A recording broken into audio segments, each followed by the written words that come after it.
My name is Amara Hail, and for the first 8 years of my life, I was a miracle. That's what my parents called me. They couldn't have children. Doctors had said it plainly.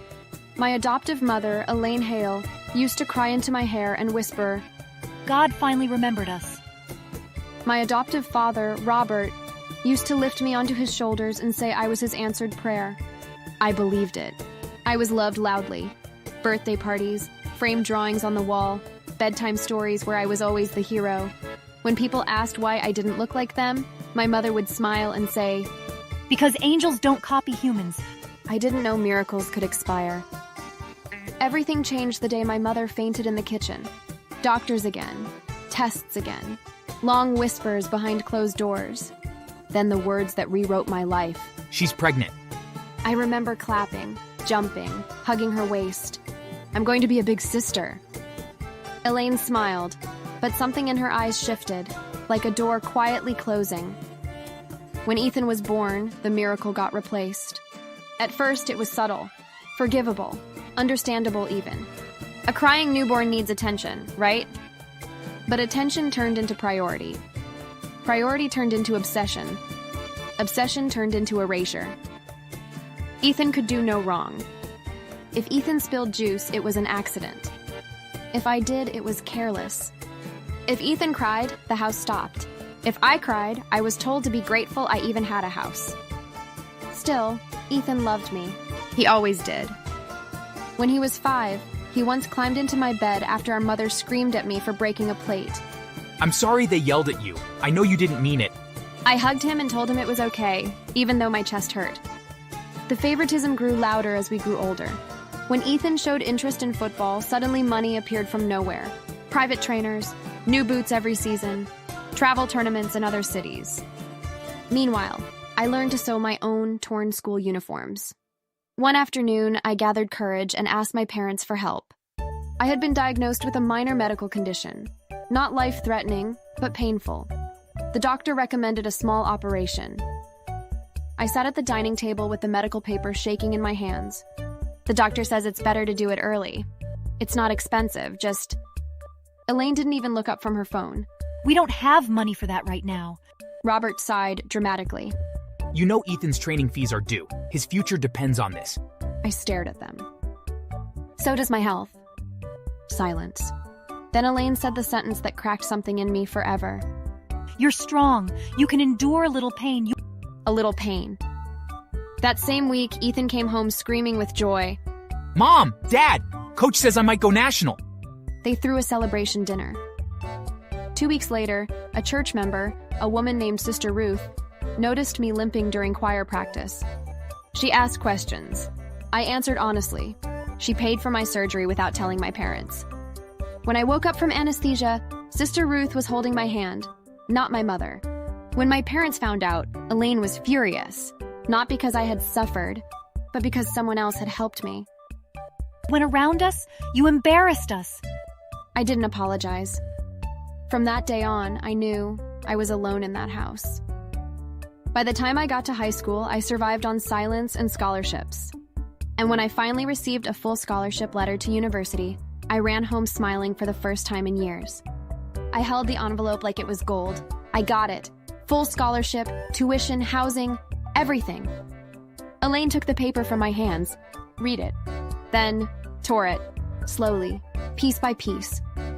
"You're getting ahead of yourself." I froze. You should focus on supporting your brother. College isn't for everyone. Ethan exploded. What is wrong with you? She earned that. Elaine snapped. "Stay out of it." Ethan looked at me, eyes full of guilt.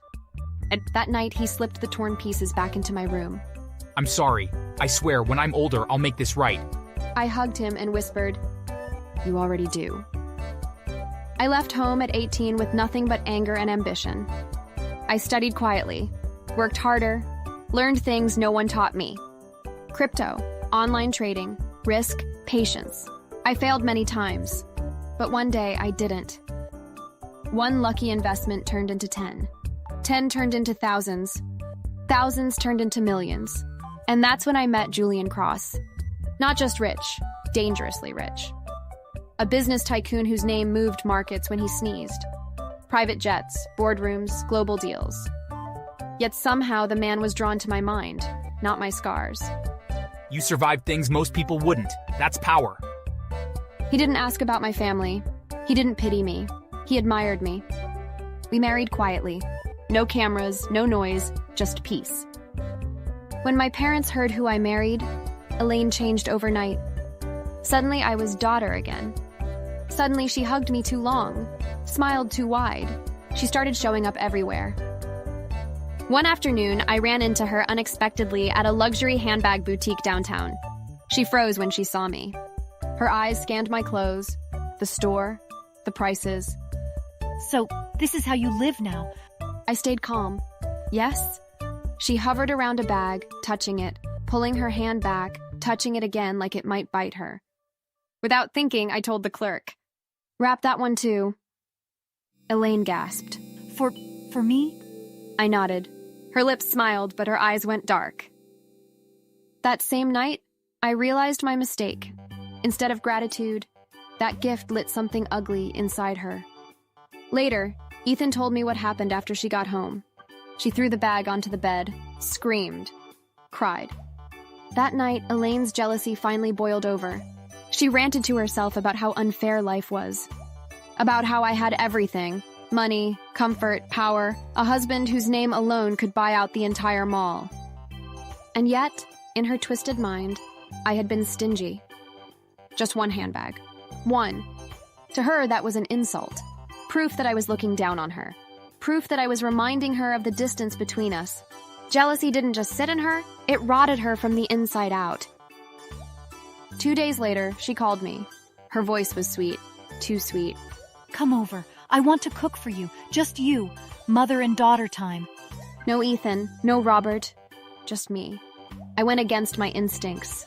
She cooked herself, watched the pot too closely, smiled too calmly. Then her phone rang. She stepped away to answer it. That's when Robert, my adoptive father, walked in hungry and impatient. What smells so good? He served himself, started eating. Elaine came back and froze. Her face drained of color. She dropped the phone. Stop. Don't eat that. Too late. Robert started coughing, gasping. Elaine rushed toward him, shaking. Spit it out. Please. Please. Ethan ran into the living room. What's going on? Then he saw it. The bottle half hidden in her purse. The panic. The guilt. Everything clicked. Mom, what did you do? He didn't wait for an answer. He called the police. Robert collapsed. Sirens followed. Elaine fell to her knees. I didn't mean for him to eat it. That sentence sealed her fate. The police arrived. Tests confirmed it. Poison. Elaine was arrested in her own living room. She screamed at me as they dragged her away. I should have never adopted you. Ethan slapped her, hard. My adoptive father was rushed to the hospital. This time, there was no miracle. He didn't survive. Elaine cried in court, played the grieving wife, but the judge saw through her performance. The evidence was airtight. The motive was clear. The court showed her no mercy. Prison stripped her of everything she once thought made her untouchable.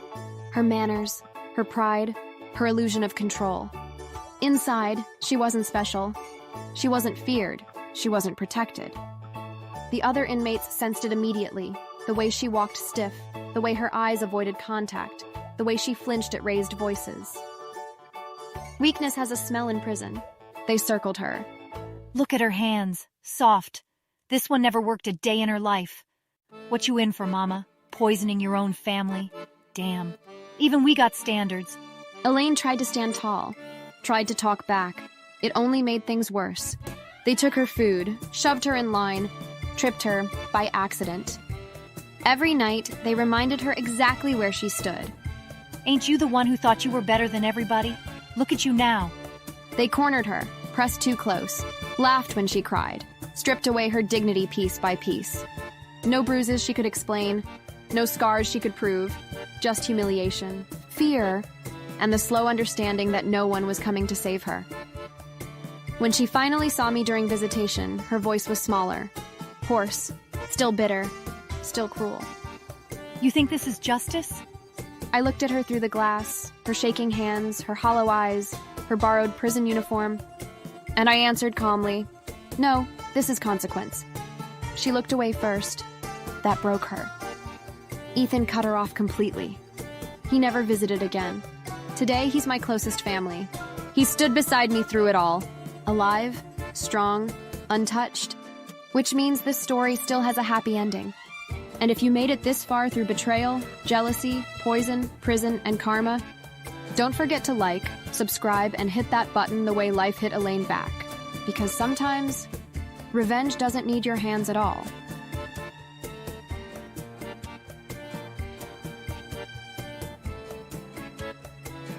I'll be fine, Mama. When I came home, the house was too quiet. The TV was loud. Laugh tracks. I found Noah on the couch. His head was slumped, his cane on the floor, his mouth slightly open. I panicked. Noah? Nothing. Susan was on the armchair, feet up, watching TV. "What did you do to him?" She rolled her eyes. He wouldn't stop humming. We gave him something to calm him down. Richard laughed from the kitchen. Kids like that don't need to be awake all the time. I screamed.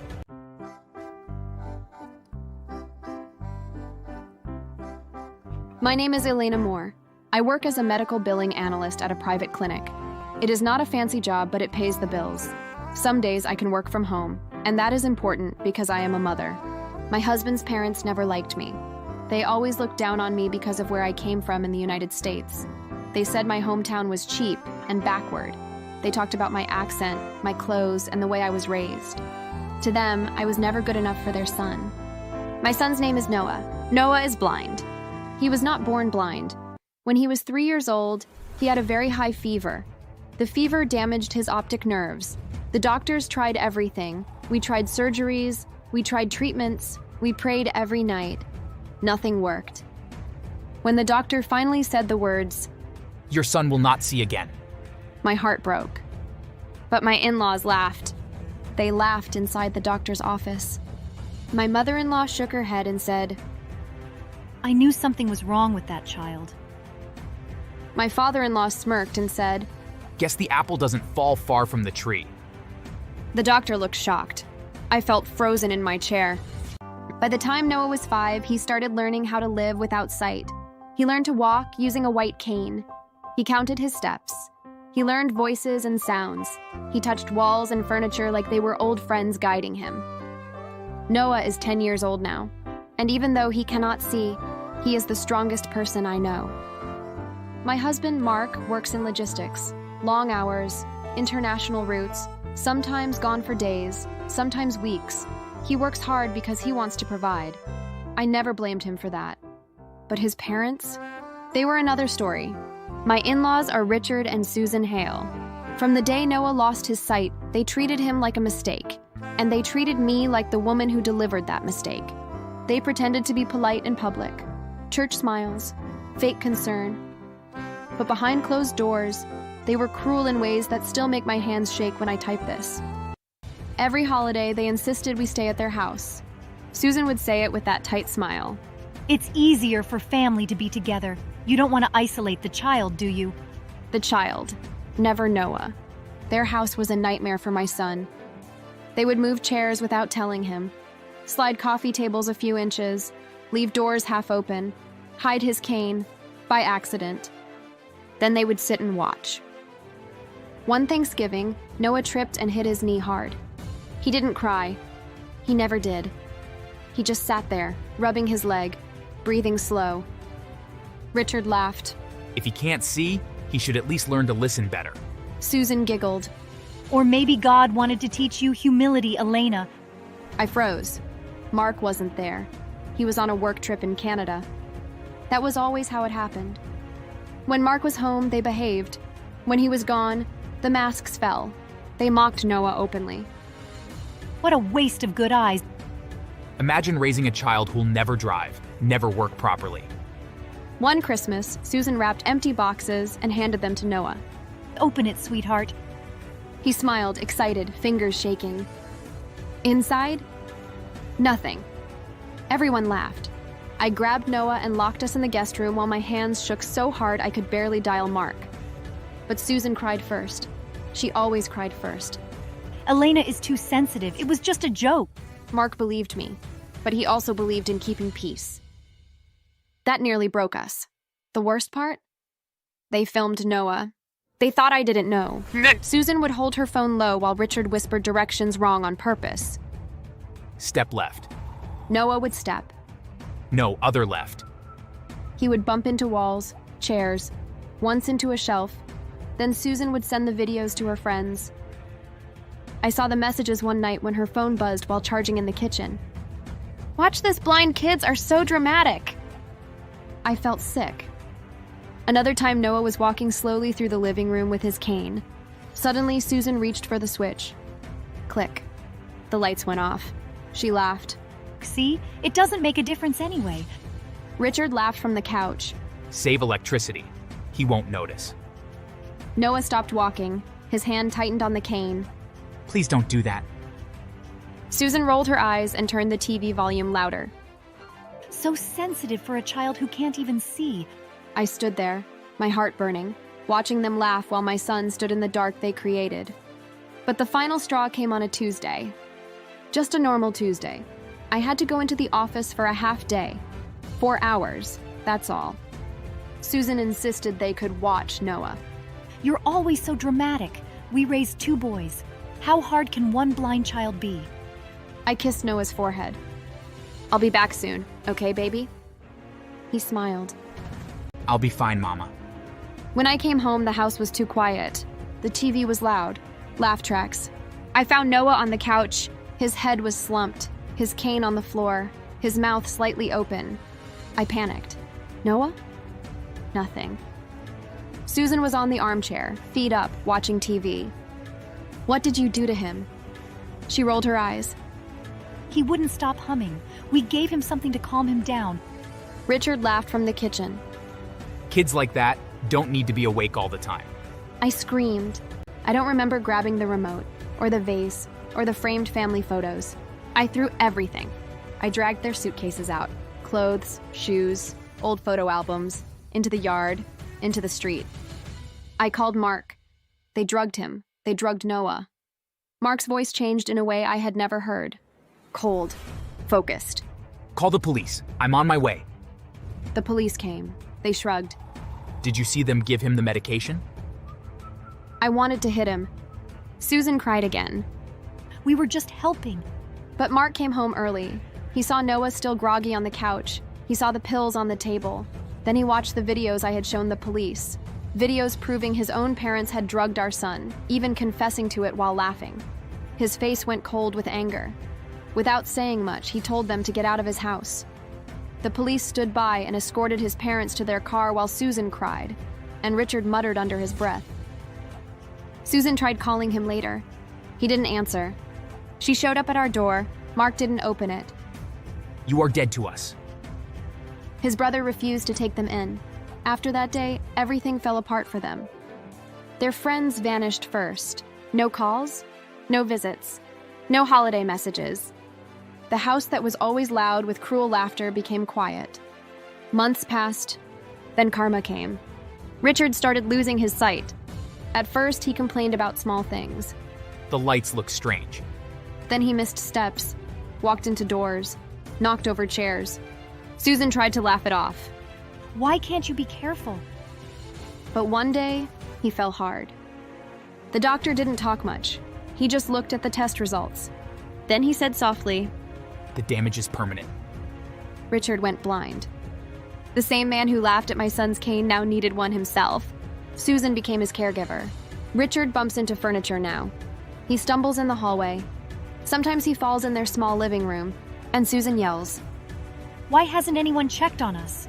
Richard answers quietly. You moved the chair.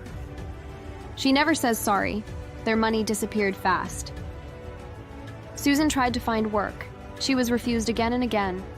We need someone with patience. This job may be too demanding for you. Her pension was low. Richard's medical bills were high. Their church stopped calling. No prayers, no food help, no visits. One day, Susan called the pastor. Why hasn't anyone checked on us? The answer was cold. We believe this is something you need to face privately. Their own children stopped sending money. No help, no support.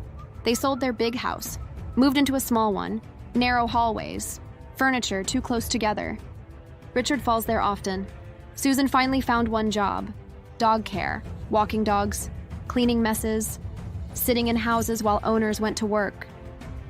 The same woman who once said dogs were better than disabled children. One afternoon, she was walking 3 dogs. Some kids started laughing. One of them held up a phone. Hey, isn't that you? Susan froze. The kid played a video. It was her, laughing at my blind son. That old video had leaked. The kids laughed loudly. You thought it was funny, right? Someone threw a banana peel. It hit her leg. The dogs barked. Susan stood there shaking.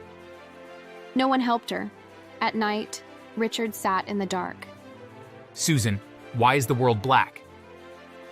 She didn't answer. Around that same time, something else happened. Someone shared those videos online, the ones Susan and Richard filmed of Noah. A tech company saw them. They contacted me. They said they were sorry. They sent Noah special devices, a smart cane, audio navigation tools, a small wearable that speaks directions and warns him about objects. The first time Noah used them, he smiled so big it made me cry. It's easy. He walks with confidence now. He moves freely. He laughs more. My son, the boy they mocked, is thriving. And them? They live small lives now, quiet ones. Sometimes I wonder if Susan remembers Noah, if she remembers his voice, if she remembers laughing. Noah doesn't ask about them. He doesn't need to. He is living. He is learning. He is happy. And if you stayed until the end of this story, thank you. Don't forget to like, subscribe, and ring the bell, because karma never forgets. And sometimes it lets you feel every step of the way.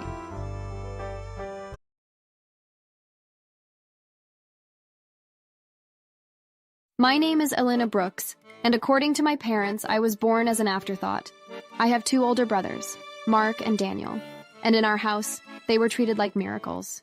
Loud laughs, varsity jackets, trophies lining the shelves with their names engraved in gold. Their futures were spoken about like facts, not hopes. I was the leftover, the girl who was told to sit quietly while the boys talked, the one who was too sensitive, too dramatic, and somehow always in the way. At dinner, the favoritism was casual, effortless. Mark's teacher says he has the mind of a lawyer. Daniel's a natural leader. People listen when he speaks. Then they'd look at me, briefly. Elena's creative. Which is just another way of saying she won't make real money. Everyone laughed. I was 12 the first time I understood my place. Mark wanted a new phone. Not because his old one was broken, just because a newer model came out. My parents bought it the same day. That same week, I asked for money to join a school debate club. Do you really need that? Let's not waste money on phases. When Mark crashed my car at 17, the one I'd saved for by babysitting and working weekends, my parents didn't even ask if I was okay. It was an accident. Why are you crying? Cars can be replaced. I paid for the repairs. When Daniel stole money from the jar I kept hidden in my closet, money I was saving for college, my mother scolded me. Why would you leave cash lying around like that? Your brother probably needed it. Don't be selfish. Daniel never paid me back. He didn't even apologize. On my high school graduation day, my parents barely showed up. Mark had a game. Daniel had a party to attend. They left before the ceremony ended. But when Daniel dropped out of college 2 years later, my parents held a family dinner to support him. Everyone struggles sometimes. He just needs encouragement. When I got accepted into a business program, I brought the letter home with shaking hands. I'd never wanted their approval more. My father read it once, then smirked. Business? That sounds hard for you. Let's see if you actually finish. I did. Barely. I worked nights, ate instant noodles, slept 4 hours at a time. While my brothers had their rent paid and their mistakes forgiven, I learned early that survival was my responsibility alone. There was no applause when I graduated, no proud speeches, no celebration dinner, just silence. And that was when I realized something important.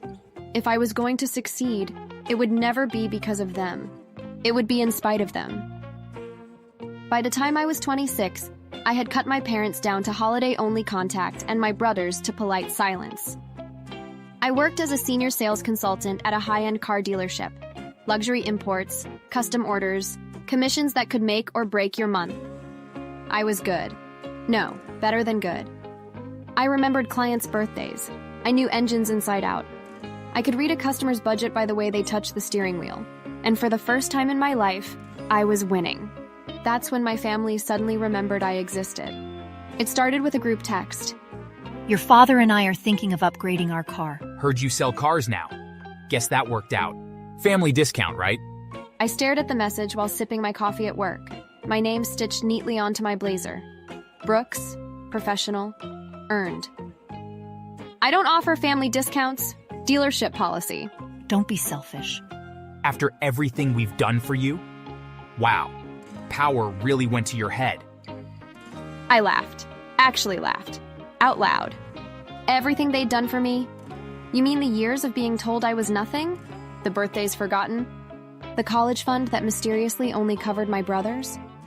I stuck to my answer. That's when the post started. First, it was subtle. A Facebook status from my mother. Sad when your own child forgets where she came from. Then an old photo appeared. Me at 16, awkward haircut, braces, thrift store clothes. Caption from Daniel. Crazy how people pretend they weren't insecure losers once they get a little money. Mark escalated. He posted that I wet the bed even now, then also. Posted screenshots of old texts, private ones, where I'd confided fears about not being loved, about feeling invisible, about wondering if something was wrong with me. Caption. Playing victim was always her thing. The comments rolled in. Laughing emojis, distant relatives chiming in. People who didn't know me judging me like a character in a cheap drama. I reported the posts. They stayed up. I asked them to stop. Mom. If you didn't want people to know the real you should have been nicer to your family. That week, a customer recognized me. Hey, aren't you that girl from Facebook? The ungrateful one? My manager pulled me into his office. Elena, this kind of attention isn't great for the brand. This is my family harassing me. Perception matters. 2 days later, I was fired. No severance, no defense, just humiliation. I packed my desk while coworkers avoided eye contact. My blazer felt heavier than it ever had. That night, I sat alone in my apartment, scrolling through the comments again. The laughter, the lies, my parents liking every single post. And then something inside me snapped. Not in a crying way, in a calm way. The kind of calm that comes right before a storm. I wiped my face, stood up, and said out loud, "Okay, my turn." Revenge didn't come to me as anger, it came as strategy. First, Mark.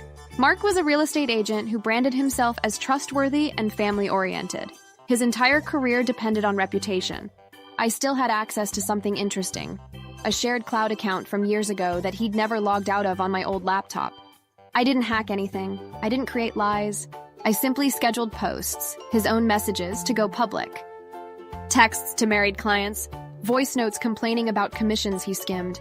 A lovely little audio where he said, "If you cry enough, they'll knock 10 grand off." I timed it perfectly. Friday morning, peak engagement. The caption, "Transparency matters." By noon, his phone was blowing up.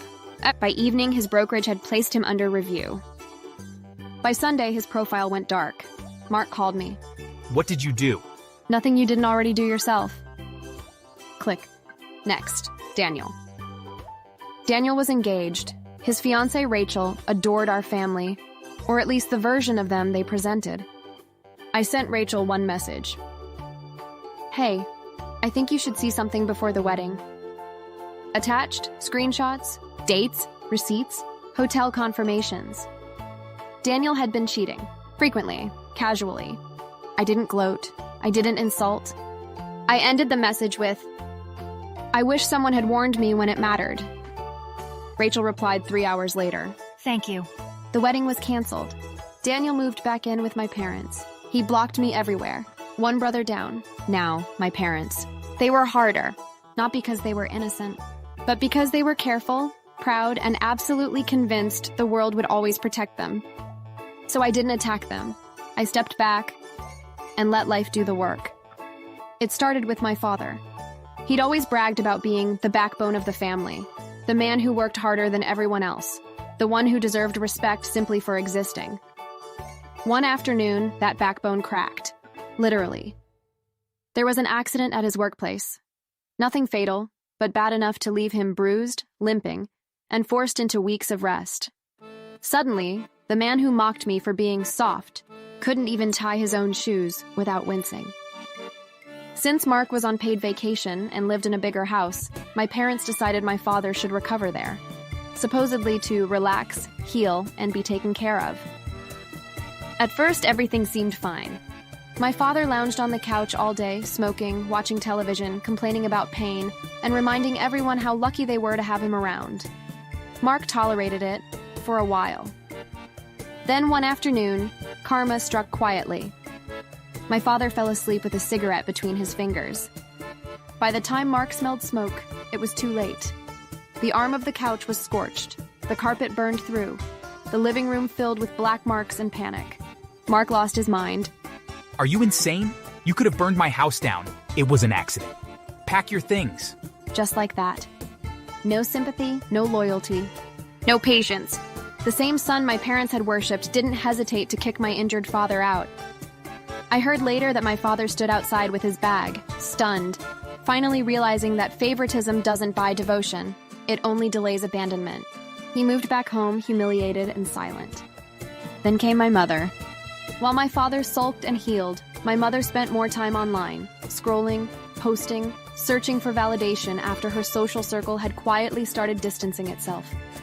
She trusted the wrong message, clicked the wrong link, believed the wrong voice. Within days, her savings were gone. Everything. Years of carefully hoarded money vanished through a scam she didn't even understand until it was too late. Bank calls, automated apologies, no recovery. She called relatives, she cried, she blamed technology, she blamed everyone but herself. And then things got worse. Her phone number somehow ended up circulating online, attached to an escort listing. I don't know who did it. I didn't ask. Life has a strange sense of humor when it's balancing the scales. Her phone rang nonstop. Men, strangers, explicit messages, voicemails that made her physically sick. She changed her number once. Then again. Each time, the calls followed. My mother, the woman obsessed with reputation, purity, and appearances, was suddenly trapped in a nightmare she couldn't control. She stopped answering calls altogether. She stopped going out. She stopped posting online. The house went quiet. No more family group chats. No more smug posts. No more lectures about gratitude and respect. Weeks passed. I heard all of this secondhand, from an aunt who whispered instead of spoke, from a cousin who sounded almost guilty telling me. And for the first time in my life, I didn't feel angry. I felt free. My parents never apologized publicly. They never admitted they were wrong. But something had shifted. The world they relied on, comfort, image, favoritism, had turned its back on them the same way they once turned their backs on me. I found a new job, better pay, less stress, no family connections. Mark moved cities. Daniel spiraled. My parents stopped posting altogether. One night, I got a message from my father. We didn't realize how much we hurt you. I stared at it, then replied, "You did. You just didn't care." I didn't ask for apologies. I didn't reconcile. I didn't go back. Because the twist? The real revenge wasn't ruining them. It was realizing I never needed them to win. I changed my number, changed my name on social media, started over. And sometimes, when I tell this story, I laugh. Because the girl who wouldn't amount to anything, she's doing just fine. And the people who tried to break her, they did it publicly, which honestly saved me a lot of effort. So yeah, if you enjoyed this little family drama with a side of karma, don't forget to like, subscribe, and maybe call your therapist or your siblings, depending on which one you are.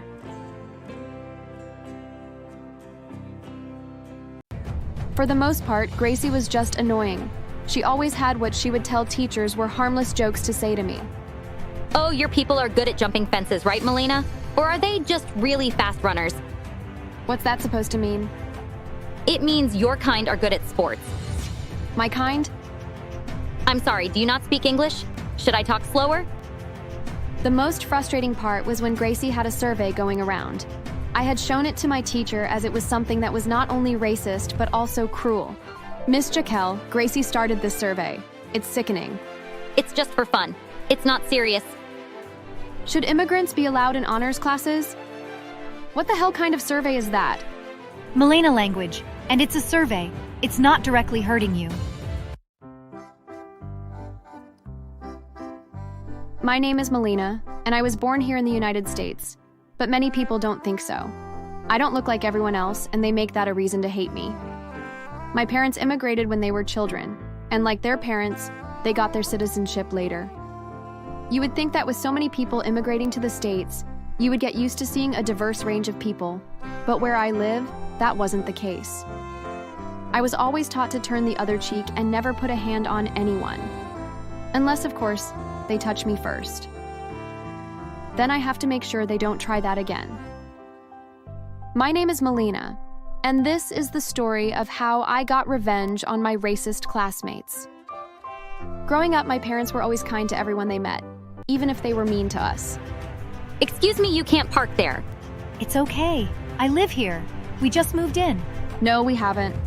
We've been living in that house for 4 months, and the same neighbor makes that comment every time she sees us. It's expensive around here. Yes, real expensive. Are you sure you live here? Yes, Mommy, why doesn't she think we live here? we're new. It's hard to remember new faces. Thinking back on it now, I think she was just protecting me from the racism we face, whether it was at home or in a store. Mommy, why is that man following us? Some people just have a job to do, and they check on everyone. My mother always tried to see the good in people, even if they didn't deserve it. And my classmates definitely didn't deserve it. When I started school, I didn't think too much about what was said to me. I was young, and I didn't understand the jokes they would say. Do you speak English? Are you from here? Why do you smell funny? The worst came from a group of girls in high school, led by Gracie and her goons. They pushed me over the edge every year to the point where I wanted to punch her in the face. But I always tried to remember what my mama said. Turn the other cheek. I am a straight A honors student. I am captain of the dance team and cheerleading. I didn't want to ruin everything I'd built up over the years.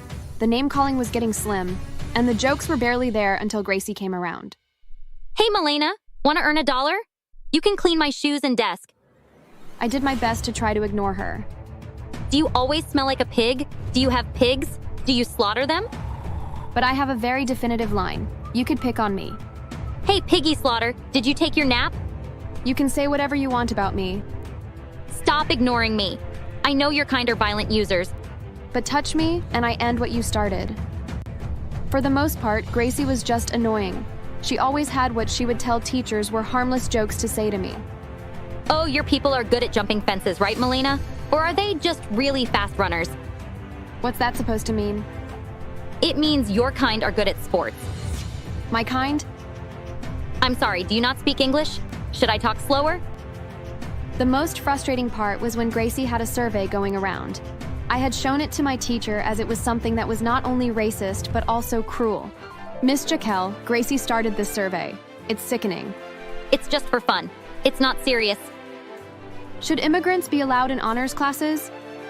What the hell kind of survey is that? Molina language, and it's a survey. It's not directly hurting you. What? See? Don't get it up your ass, greaseball. Excuse me? Gracie, that wasn't nice. Apologize. Sorry. Just turn the other cheek, Molina. Gracie kept getting a pass for everything she had done to me. One day, I found a pile of trash in my locker. I knew it was Gracie and her goons, but I had no proof. Another morning, when I came to class, someone had boldly written on my locker, "We don't want black in this class." So I made sure to report every incident where she was being racist or cruel to me. If the teachers weren't going to do anything, I was just going to keep complaining, even during Spirit Day when we were given the chance to dress up festive. Gracie had the audacity to wear a rainbow poncho with a sombrero.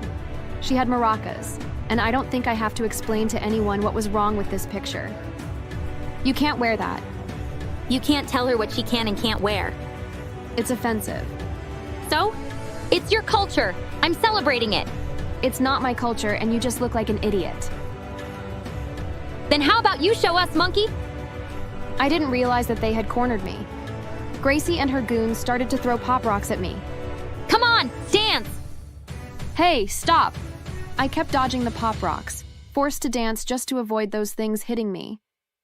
I didn't know what else to do except keep dancing until they ran out. They laughed when the last one was gone, and I knew then I was going to hurt them back. My first act of revenge?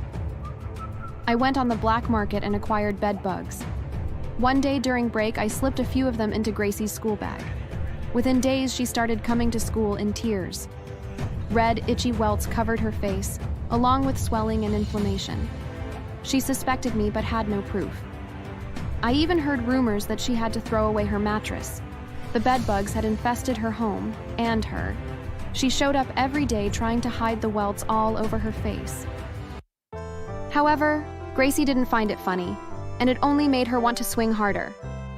Gracie got the attention she wanted. Gracie and her goons had cornered me in the bathroom. I thought I could just ignore her until I felt her shove me. I saw red. I didn't hold back and swung at Gracie and felt her nose break. Her friends tried to hold me down, trying to stop me and let Gracie get a few swings in. They didn't get too far. I gave one of them a black eye, and the other almost got her arm pulled out of her socket. They left screaming and crying. I finished cleaning up and went to class as if nothing had happened. I was in calculus when I heard my name being called to the principal's office. I knew Gracie probably said something. Molina, they are telling me that you beat them up. Now I've been telling teachers, the nurse, and the principal, every adult in my life, about how Gracie and her goons have been picking on me. They always told me the same thing: ignore them. When I told them I'm scared that they'll attack me, the adults at school would say to tell them, don't fight back. My mom told me to give them a reason not to mess with you again. But telling the principal I did it wasn't going to help me. I had to find out where I still don't have it marked on my records.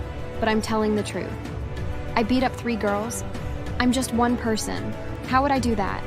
It does seem unlike you. And how could she have, Gracie?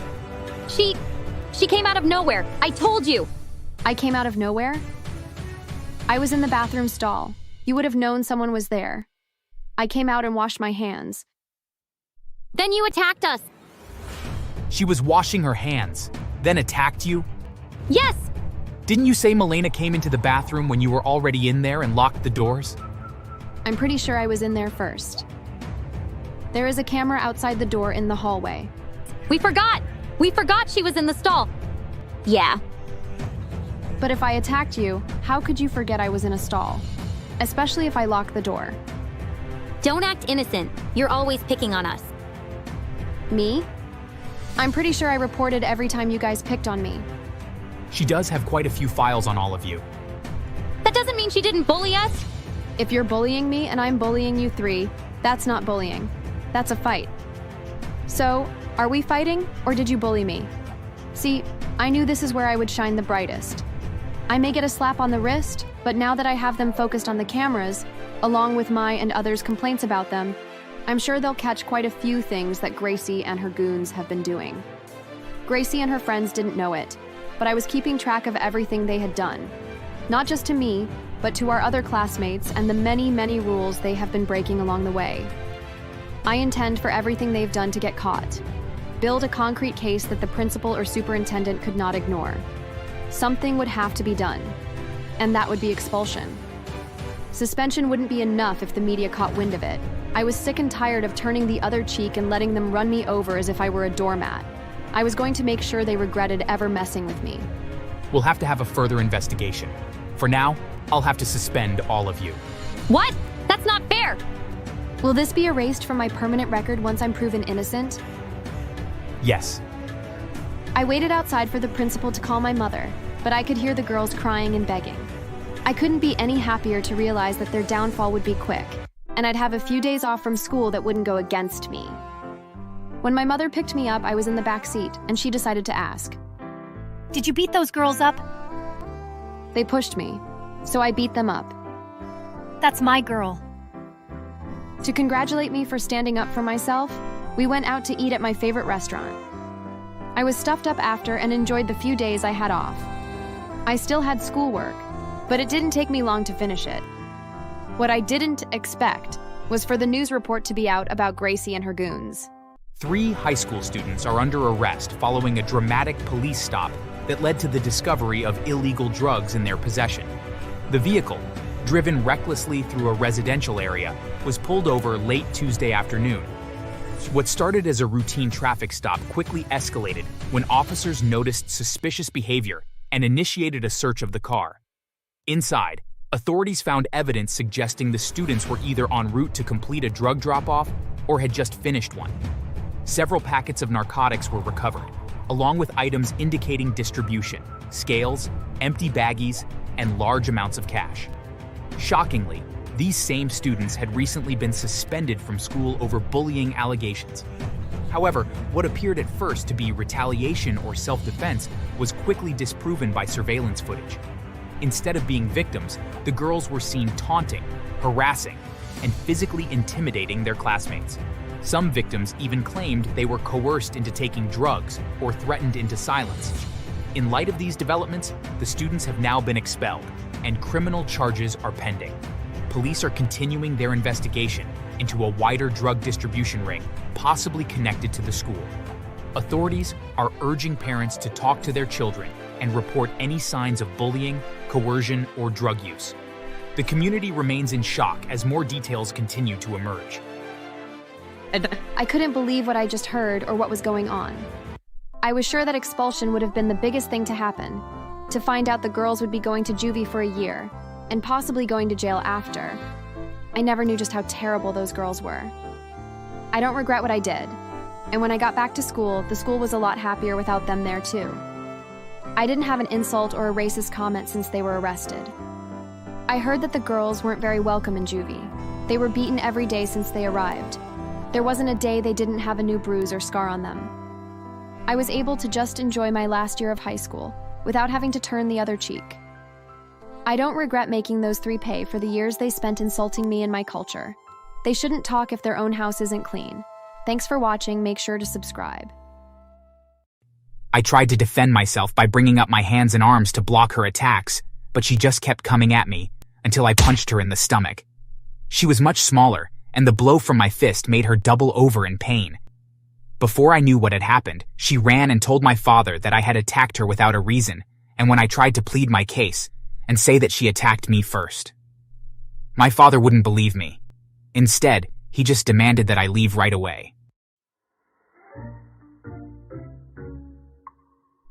Hi there, my name is Michael, and I've been placed in a really uncomfortable and terrible situation. It all started when I was 12. My parents were wonderful together. I honestly looked up to them as what a loving and caring couple should be, and I had hoped that someday that I would also be able to find someone that made me feel as special as they made each other feel. Both of them were incredibly romantic and did their best to make the other one feel loved and needed. So when my mother became ill with an incurable disease, my father and I were devastated. She went from being healthy to being on her deathbed within weeks, and there was nothing that we could do about it. The day that she died, my father and I spent a solid 24 hours crying. We only stopped because we passed out from exhaustion. After the funeral, my father and I tried our best to get back into a normal routine, but it was so hard not having my mom around. Things just felt like they were missing something vitally important. The years passed and my father and I healed, although we never truly forgot her. I had honestly thought that my father would have stayed single for the rest of his life, but I would have thought wrong. Not long after my 18th birthday, my father brought home a woman that was nearly half his age. My father had had me when he was only 22, and this woman that he brought home was 24. He introduced her to me as his girlfriend, and that her name was Carrie. It felt awkward that my father was dating someone that was barely older than me, but I didn't really see where it was my place to complain. So long as he was happy, then I would just have to stomach it. Besides, I had thought that Carrie would get tired of dating someone so much older, but I had suspected wrong. Months went by, and they were still dating, and what was worse, my father had invited her to move into our house. The day that she did, She began redecorating the house and even started removing photos from the walls and furniture, including ones of my mom. Hey, you can't just take those photos down. Hey, this is my house now too, and I don't want to see photos of your dead mother. I don't need reminders that I wasn't his first wife. After all, I have you here to remind me of that. How dare you? There is no way that my father will stand for this. Sadly, though, Carrie talked to my father first and had spun the story that I was being rude and that I hated that she was moving in. Sadly, my father believed her, and he asked me to try to be more nice to Carrie since she would now be living with us, and if we wanted a happy home, then we needed to get along. When I tried to bring up the fact that she had taken down the photos of my mother, my father got rather absent-minded and just said that maybe it was time that we did take them down. After all, she would have wanted us to move on with our lives, and no matter whether we had photos of her on the walls or not, we would never forget her. I wanted to believe what he was saying, but it sounded like a very lame excuse. Again, I just wanted him to be happy, plus I was planning to go away to college within a year, and so I resigned myself to just putting up with Carrie for what I thought would be a short amount of time. But then things began to escalate. For starters, Carrie and my father got married, and not long after that, she began to boss me around. Hey, brat, I need you to wash my car. What car? You don't own one. Ha, joke's on you. I got your father to buy me one and I got it dirty, so go clean it. No. Why would I do that? I'm not your servant. You'll do it or I'll kick your ass. She then attacked me and began to punch me in the face and stomach. I tried to defend myself by bringing up my hands and arms to block her attacks, but she just kept coming at me until I punched her in the stomach. She was much smaller, and the blow from my fist made her double over in pain. Before I knew what had happened, she ran and told my father that I had attacked her without a reason, and when I tried to plead my case and say that she attacked me first, my father wouldn't believe me. Instead, he just demanded that I leave right away. Even though I knew that I was in the right and that I hadn't done anything wrong, I couldn't persuade him to see the truth. Instead, I had to pack up my things and just leave. It was less than ideal, but it was either that or my father insisted that he would call the police, and that was something that I really didn't want to get involved with. And so I left and used what little money I had saved up working part-time to find myself a place to live. Unfortunately, it was a very small apartment in a very bad neighborhood, but it was all I could afford. It took some time, and I had to take out loans, but I did manage to still go to college. And after 4 years of studying extremely hard and working 3 part-time jobs at the same time, I graduated and was able to find an entry-level job at a prestigious law firm. It didn't pay much better than my part-time jobs, but it was a start, and I was grateful for it. A couple years passed, and I moved up in the firm and started making some pretty good money. So much so that I was able to buy myself a modest house in a much nicer neighborhood, and was even able to get myself a car too. And another few years passed, and I once again moved up in the company and was able to buy myself a really large house along with a luxury car. I was rather proud of myself, and unfortunately the only thing that could make it better was to know that my father was proud at how far I had come. But it had been many years since we had spoken, and I wasn't sure if he was still upset with me or not.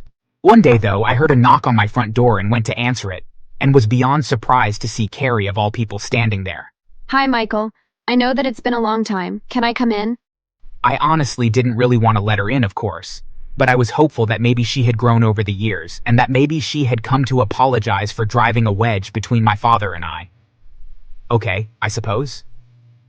So I heard that you had done quite well for yourself, and by the looks of it, you really have. Yeah, it's taken a long time, but I'm doing well. That's good. Sorry to ask, but can I use your washroom? Annoyed, I showed her to my washroom, which was connected to my bedroom. As I showed her the way, she kept admiring my large house and all the things that I had amassed over the years. Once she was in the bathroom, I left her to go back to the living room to wait for her. 20 minutes passed when I finally got impatient and went to check on what was taking so long, and as I entered my bedroom, I found her naked on my bed. What the hell are you doing? Oh, come on. I know that you've had a thing for me for years, and I'll be honest. Your father isn't really doing it for me anymore, so when I heard that you had become rich, I thought that I would come and pay you a visit. I can do all the things that used to make your father happy. I was disgusted, and without thinking, I started recording our conversation using my cell phone that was hidden in my pocket. So you would leave my father for me? Just like that? Well, of course I would. He's old and frail, and you're young and full of life. I'd much rather have a man like you. Is that so? But why? Isn't my father doing okay for himself? Well, he doesn't make the kind of money that you do, so I would much rather be with you. With a big smile on my face, I pulled out my phone and showed her that I had been recording our conversation the entire time. The look of fear that spread across her face once she realized what I had been doing was priceless. Before she could say another word, I sent a copy of the recording to my father. In a flash, she ran past me and out of my house, and hadn't even bothered to get dressed. That night, I slept like a log, knowing that I had finally gotten a little bit of revenge against Carrie, and in the morning, I was greeted by a reply message from my father that read, "Can we talk?"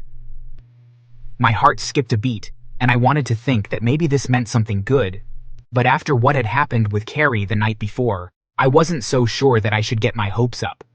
I replied that I would be on my way over. When I arrived, my father met me at the front door and hugged me for a full 10 minutes.